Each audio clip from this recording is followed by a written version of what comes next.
সংস্কারও চায় বিএনপি, নির্বাচনও চায় বিএনপি। সংস্কার আর নির্বাচন ইস্যুতে বিএনপির অবস্থান কি? সংস্কারও চায় বিএনপি, নির্বাচনও চায় বিএনপি, দুটোই চায়। কোন কোন প্রেক্ষাপটে আপনার একটা সংস্কার এটা দেওয়া হয়েছে প্রস্তাবনা যে বাংলাদেশে যে সংবিধান আছে সেটার মূলনীতি পরিবর্তন চায় না, এটা নিয়ে আবার এই সংস্কারক যে কমিশন গঠন করা হচ্ছে তারা আবার কিছু প্রস্তাবনা দিয়েছে যে সংবিধানে তারা এই নীতিগুলো পরিবর্তন চায়। বিএনপি কেন এটা পরিবর্তন চায় না? কোনটা পরিবর্তন চায় ওরা আর কোনটা বিএনপি চায় এটা নিয়ে তো আমি তো আলোচনা করি নাই। এটার ব্যাপারে আমাদের যারা নির্ধারিত লোক আছে তারা করতেছে, এটা আমি বলতে পারবো না। মানে সংস্কার যারা সংস্কার কমিশন ওরা কি চাচ্ছে এটা আমি জানি। আর যেটা ওর মধ্যে বিএনপি কোনটা কোনটা চায় না এটা আমাদের আলোচনা হয়েছে, কিন্তু এটা তো তোমার কাছে বলা যাবে না, এটা আমাদের স্টেট সিক্রেট।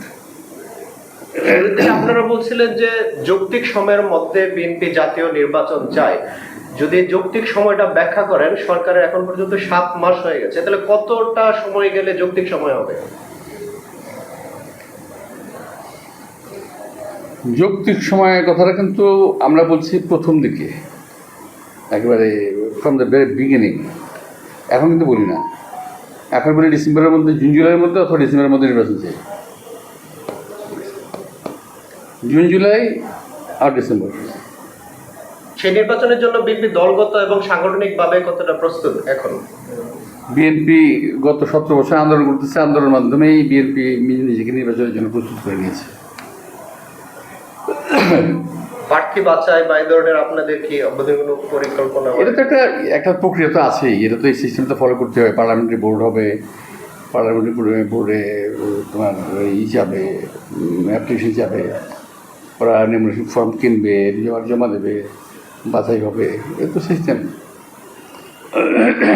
আপনারা নতুন রাষ্ট্র বিনির্মাণে 31 দফা ঘোষণা করেছেন, নির্বাচনের সময় আবার নির্বাচন ইশতেহার হয়, সামনে কি আরো নতুন কোনো চমক আছে কিনা?